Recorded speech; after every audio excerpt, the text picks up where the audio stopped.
আমার ছেলেকে আতঙ্কবাদী সাজিয়ে দিয়েছে, আমার ছেলেকে আতঙ্কবাদী সাজিয়ে দিয়েছে।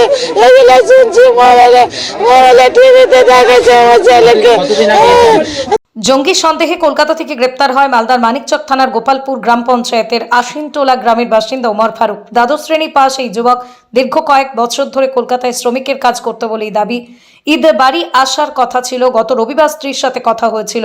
ওমর ফারুকের বাবা আক্তার হোসেনও একসময় ভিন রাজ্যে কাজ করত। পরিবারের বক্তব্য, তার স্বভাব আচরণ খুব ভালো ছিল। ফাঁসানো হয়েছে পরিবারের সদস্যকে।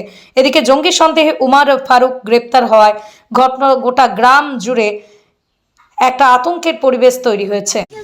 বাংলাদেশ গেছিল, আমি জানি না, যাইনি। বাংলাদেশ কেনে যাবে স্যার? কেনে বাংলাদেশ যাবে স্যার? আমার ছেলে কেনে বাংলাদেশ যাবে? কাউকে চিনি না স্যার। আমার ছেলেকে ফাঁসানো হয়েছে। আমার বাড়ি কেউ আমার আসেনি ছেলেকে ফাঁসানো, আমার ছেলে কোনোদিন কাউকে নিয়ে আসেনি। কি বলছে আমি তো কিছু জানি না। আমার জানার বাইরে বলছে, আমি কিছু জানি না। আমার ছেলেকে ফাঁসানো হয়েছে স্যার। আমার ছেলেকে ফাঁসানো হয়েছে। আমার ছেলেকে ফাঁসানো হয়েছে। আমার বাড়ি আমার রাজ্যে এখানে কোনো কাজ নেই, আমার বাড়িতে কোনো কাজ নেই, আমার তো কোনো ই নেই যে টাকা পয়সা নেই যে কোনো ব্যবসা করতে। এই রাজ্যের তো যাচ্ছে স্যার, আমার কলকাতাতে তো যাচ্ছে। হ্যাঁ, কিন্তু এখানে কোনো কাজ নাই। কলকাতায় কি কাজ করতো? লেবারের কাজ করতো। কলকাতায় লেবারের কোথায় কাজ করতো? কি লেবারের কাজ করতো? কাজ করতো রাজমিস্ত্রির সাথে। কি নাম? বুঝতে পারতো একসঙ্গে।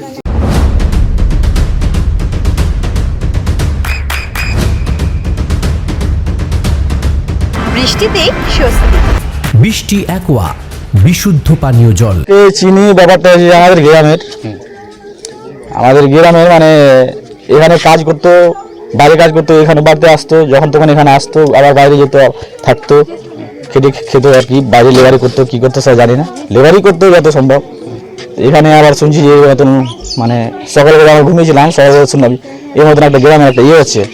আবার দেখে আসলাম, এই মানে সব মানে মিডিয়া আসছে কি হয়েছে, মানে শুনতে পাচ্ছি যে বাংলাদেশ গেলে যুক্ত ছিল না কি ছিল, তার জন্য মানে একটা একটা ভয় একটা ইয়ে হয়েছে। কেমন ছিল এই ওমর ফারুক? ওমর ফারুক মানে ভালোই ছিল, ভালো কথা বলতে কারোর সাথে কোনো ঝুট ঝামেলা ছিল না, সব আচরণ? হ্যাঁ, সব আচরণ ভালোই ছিল, এই হলো কথা। বাড়িতে আসতো? হ্যাঁ, বাড়িতে আসতো তো, ওর বাড়ি এটা তো, বাড়িতে আসতো, বাড়ি থেকে আবার যেত। বাড়ি থেকে গেছিল? আমি এটা করে বলতে পারছি না, আমি টোটো চালিয়ে খাই, আমি গরিব মানুষ আছি, টোটো চালিয়ে খাই। আর কোন আসছে আমি দেখেছিলাম কিছুদিন আগেই ছিল। বাড়িতে যখন আসতো অপরিচিত কেউ আসতো করার সময়? আমি জানি না, ওটা বলতে পারবো না, অফিসে কি আসছে না আসলে আমি ওটা বলতে পারবো না। তো বাইরে থেকে ফোন আসতো কলকাতা, দিল্লি? আমি ওটা কথা বলতে পারবো না, বাংলাদেশে কি ছিল না আমি কি বলতে পারবো না, কি ছিল না আমি জানি না। এখন আমি শুনতে পেলাম যে এই মতন মানে বাংলাদেশে শুনলাম যে মৌল দেখাচ্ছে, মৌল দেখলাম এই মতন মানে বাংলাদেশে যুক্ত ছিল, কি কারণে কি করেছিল না করে এবারে আবার অ্যারেস্ট করেছে। আপনাদের গ্রাম থেকে এরকম ধরা হলো, আপনারা কি আতঙ্ক অনুভব করছেন? হ্যাঁ, আমরা অত আতঙ্কে আছি, কেন এভাবে হলো, ও তো ভালো ছেলে, কেন এই কাজ করতে গেল, কি করলো, কি কিসের জন্য ধরলো? গ্রামবাসী তো আমাদের এই মানে একটা বাগানের একটা ইয়ে আছে না, মানুষ এটাই হচ্ছে। আপনার নাম? আমার নাম নুমান। আমরা তো ওটা জানি না, এখানে লেখাপড়া করে বাচ্চাটাকে দেখি, কিন্তু বাইরে কি করে ওটা আমরা দেখিনি। কিসে পড়াশোনা করতো না বাইরে খাটতো? না, পড়াশোনা করতো। কিসে পড়তো, কোন ক্লাসে পড়তো? আমি উচ্চ মাধ্যমিক দেখেছি, তারপরে আমাদের সঙ্গে তার ওরকম ই নাই। শিক্ষিত ছিল? হ্যাঁ, শিক্ষিত ছিল। ও কালকে যেরকম মোবাইলে দেখলাম কিংবা আমি এখানে শুনেছি, তো মোবাইলে খবর দিয়েছে যে একটা জঙ্গি হিসাবে কথা বলছে। আচ্ছা। হ্যাঁ, তো ছেলেটা তো আমরা তো আর অতটা জানি না কি করে, কিন্তু আমরা গ্রামে দেখতে পাচ্ছি যে ছেলেটা ওই চাকরির জন্য ছুটাছুটি করে। বলতে পারলাম না, ওই চাকরির জন্যই যেত। কি কিসের চাকরি পাওয়ার যোগ্য ছিল? হয়তো পুলিশই, একটা গরিবের ছেলে যদি যে কোনো একটা চাকরি জুটলেই ভালো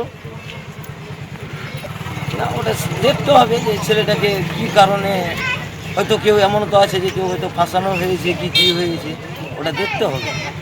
পরিবারের সাথে কথা বলেছেন আপনি? না, ওর বাবা কালকে ওখানে আমার সঙ্গে দেখা করেছে, তো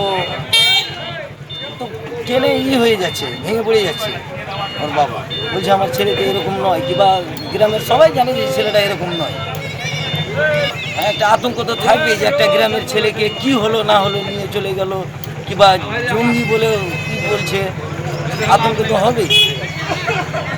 কি নাম আপনার? মনিরুল শেখ। কি মেম্বার? হ্যাঁ, নেমা। নদিয়ার সবথেকে বড় English medium school JRS public school প্রায় ৩৫ বিঘা জমির ওপর গড়ে উঠেছে বিশাল ক্যাম্পাস। নার্সারি থেকে শুরু করে উচ্চ মাধ্যমিক, ITI college, law college, BEd college, ভর্তি চলছে। জেআরএস পাবলিক ব্যালকনি বা সিঁড়ির রেলিং, মডিউলার কিচেন বা ড্রয়িং রুম, এক কথায় আপনার স্বপ্নের বাড়িকে করে তুলুন আরো সুন্দর। Chakdah ply centre, gorgeous look বা কোয়ালিটি সবে ৩ number 1 Chakdah ply centre. Chakdah ply centre, KBM, Chakdah, Nadia. করবেন কেন করবেন বুঝতে পারছেন না তো? সঠিক গাইডলাইন পেতে আজই আসুন নদিয়ার চাকদাতে নিবেদিতা প্রাইভেট লিমিটেডে। Nivedita private limited, marketing and distribution service.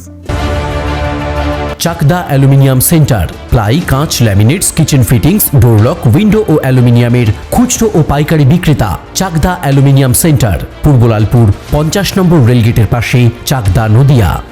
হোমওয়ার্কটা করেছো? হ্যাঁ স্যার।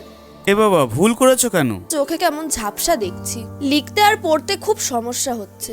চাকদার মডার্ন অপটিক্স থেকে ভালো চোখের ডাক্তার দেখিয়ে নাও। প্রতিদিন প্রকৃত চোখের ডাক্তার ও দৃষ্টি বিশেষজ্ঞ মডার্ন অপটিক্স, চাকদহে। স্যামসাং, জিও, রিয়েলমি, নদিয়ার একমাত্র অথরাইজড ডিস্ট্রিবিউটর ঘোষ কমিউনিকেশন, থানার মোড়, চাকদা। ভাবছেন 3 স্টার ক্যাটাগরিতে কাটাবে? রুম রে মাত্র 1500 টাকা থেকে স্টার, খাওয়া দাওয়া রিজনেবল প্রাইস। নদিয়ার একমাত্র 3 স্টার ক্যাটাগরি হোটেল এনবি সোনার বাংলা হোটেল, কল্যাণী এইমসের ঠিক উল্টো দিকে, কল্যাণী, নদিয়া। নদিয়া জেলার সবথেকে বড় বিল্ডার্স চাকদার মা মনসা বিল্ডার্স, রড ও সিমেন্টের পাইকারি ও খুচরো বিক্রেতা। মা মনসা বিল্ডার্স, পদ্মবিলা, চাকদা, নদিয়া। রড কেনাকাটায় থাকছে ডিসকাউন্ট অফার।